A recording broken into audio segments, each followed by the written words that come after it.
कभी ऐसा होगा कि एक प्रोसेस स्टेडी स्टेट पे चल रही है। ये तो जो इक्वेशन है मैं वापस से दिखा देता हूँ। ये जो इक्वेशन है, गिव मी सम टाइम, इन सबको इरेज कर देता हूँ।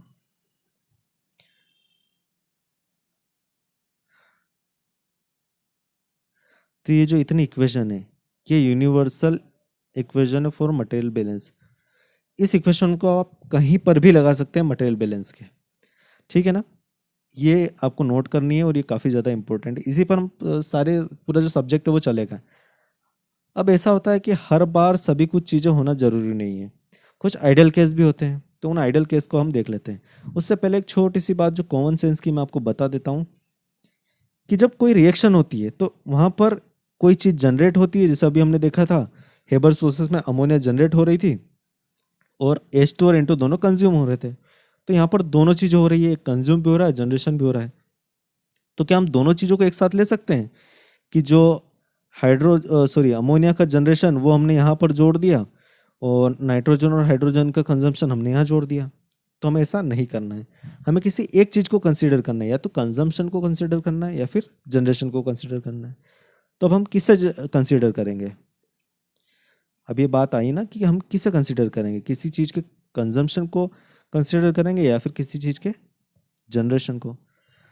तो चलो मान लेते हैं कि N2 प्लस H2 मिलकर के NH3 बना रहे थे। तो अब हमें किसे कंसीडर करना है कैलकुलेशन के अंदर? तो ये जो N2H2 है ये हमेशा क्या NH3 ही देंगे? मैं एक हाइपोथेटिकली एक और प्रोडक्ट मान रहा हूँ, क्या वो N2H2 नहीं दे सकते? मैंने अभी बोल दिया कि हाइपोथेटिकल इक्वेशन बोल रहा हूँ मैं, ऐसा बनता है ये मुझे आइडिया नहीं है, लेकिन दूसरी रिएक्शंस में होता है, ऑर्गेनिक प्रोसेस में ऐसा होता है कि हम अगर इस प्रोडक्ट को बनाने जा रहे हैं तो इसके साथ में 2-3 प्रोडक्ट और बनेंगे, ठीक है।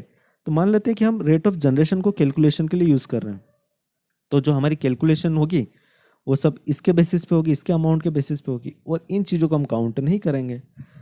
तो अगर ऐसा होगा कि बन तो ये भी रहे हैं और बन ये भी रहा है और हम सिर्फ कैलकुलेशन इसके बेसिस पे करेंगे तो हमारी रिएक्टर की डिज़ाइन बिगड़ेगी। तो इसलिए हम क्या करते हैं, ये जो कंपोनेंट है, जो रिएक्टेंट है, वो जो कंज्यूम हो रहे हैं, हम इनके बेसिस पे कैलकुलेशन करते हैं।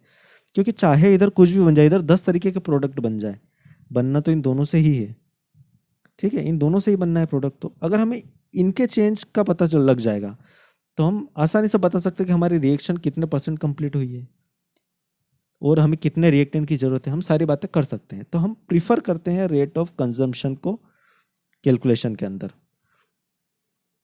तो ये इक्वेशन अगर आपने नोट कर लिया तो मैं यहाँ से ये रेट ऑफ जनरेशन हटा देता हूँ, ठीक है। रेट ऑफ जनरेशन मैंने हटा दिया तो हमारी इक्वेशन कुछ हो जाएगी इस तरीके से एक रिएक्शन के लिए कि rate of material in equal to rate of material out plus rate of consumption plus rate of accumulation, ठीक है। इस तरीके से हमारी रिएक्शन हो जाएगी, सॉरी इक्वेशन हो जाएगी। तो हमें एक चीज़ कंसिडर करनी है, तो जनरेशन या फिर कंजम्पशन, दोनों एक साथ नहीं लेना है। वापस से मैं इक्वेशन को ऐसे कैसे रहने देता हूँ। तो अब हम आगे चलते हैं, जो हम बात कर रहे थे कुछ स्पेशल कंडीशंस की।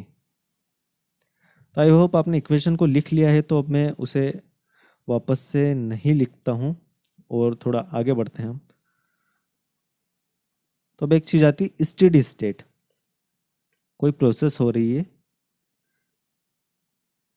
Steady state process. तो स्टेडी स्टेट प्रोसेस का सीधा सीधा मतलब होता है no change with respect to time. अगर डिफरेंशियल कैलकुलस के हिसाब से देखें तो अगर किसी भी चीज़ का differentiation with respect to time 0 आ जाता है, d/dt इक्वल टू 0 अगर आ जाता है, तो उसे हम मान के चलते हैं स्टेडी स्टेट प्रोसेस। तो यहाँ पर स्टेडी स्टेट का मतलब क्या है? यहाँ पर स्टेडी स्टेट का मतलब है, मैं यूनिट ऑपरेशन के पर्सपेक्टिव में बता रहा हूँ, यूनिट प्रोसेस के पर्सपेक्टिव में नहीं बता सकता अभी। उसके लिए आपको रिएक्शन इंजीनियरिंग का नॉलेज होना जरूरी है, मैं उसे अभी नहीं समझा पाऊंगा। तो यूनिट ऑपरेशन के हिसाब से यहाँ पर क्या होगा कि हम वही एग्जांपल ले लेते हैं कि यहाँ पर एक पंप वाटर इनपुट दे रहा था इस वेसल को और एक विड्रॉल लाइन यहाँ से जा रही थी, ठीक है। तो with respect to time, with respect to time ये जो लेवल है इसमें चेंज नहीं होना चाहिए, तब हम बोल सकते हैं कि ये स्टेडी स्टेट ऑपरेशन है।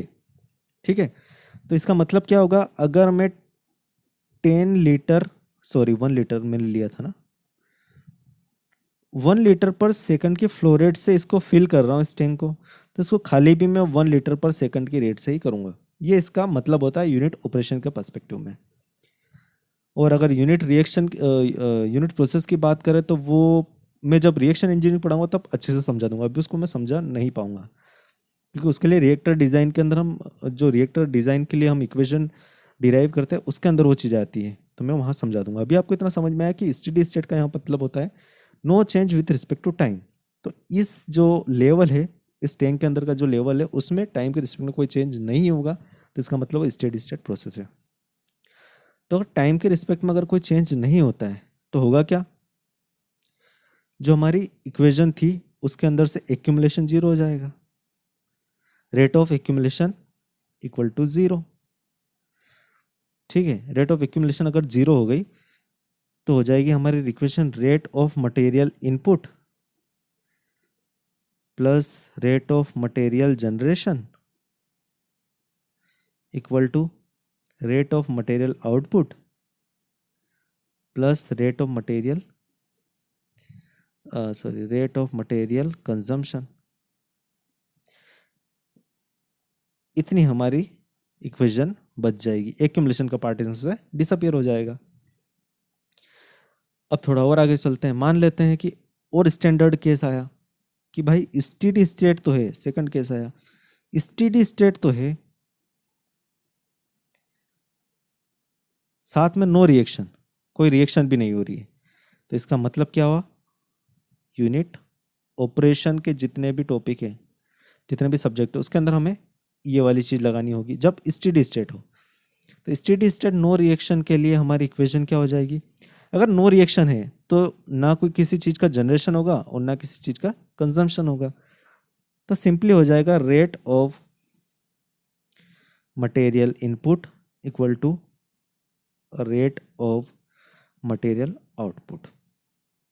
तो जितने भी यूनिट ऑपरेशन है, जैसे कि डिस्टिलेशन हो गया, एब्जॉर्प्शन हो गया,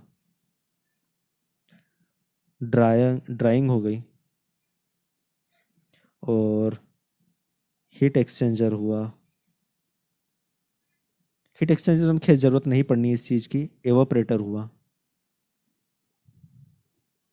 इन सब चीज़ों में क्या होगा, ये वाली इक्वेशन काम करेगी। तो ये दिखने में काफ़ी छोटी है लेकिन कैलकुलेशन लंबी पड़ जाती है। तो इतना आपको ध्यान रखना है कि अगर नो रिएक्शन और स्टेडी स्टेट दे के रखा है तो हमें सिर्फ रेट ऑफ मटेरियल इनपुट और रेट ऑफ मटेरियल आउटपुट से लेना देना है, और सबसे ज़्यादा यूज़ यही होने वाली है, ऊपर वाली इक्वेशंस का यूज़ कम होने वाला है। तो अब हम आगे जो नेक्स्ट लेक्चर है उसके अंदर हम डिग्री ऑफ फ्रीडम एनालिसिस करेंगे, छोटा सा टॉपिक है, और उसके जस्ट बाद हम सीधा उतर जाएंगे मटेरियल बैलेंस पे क्वेश्चंस करने में, और काफ़ी सारे क्वेश्चंस इसमें करेंगे।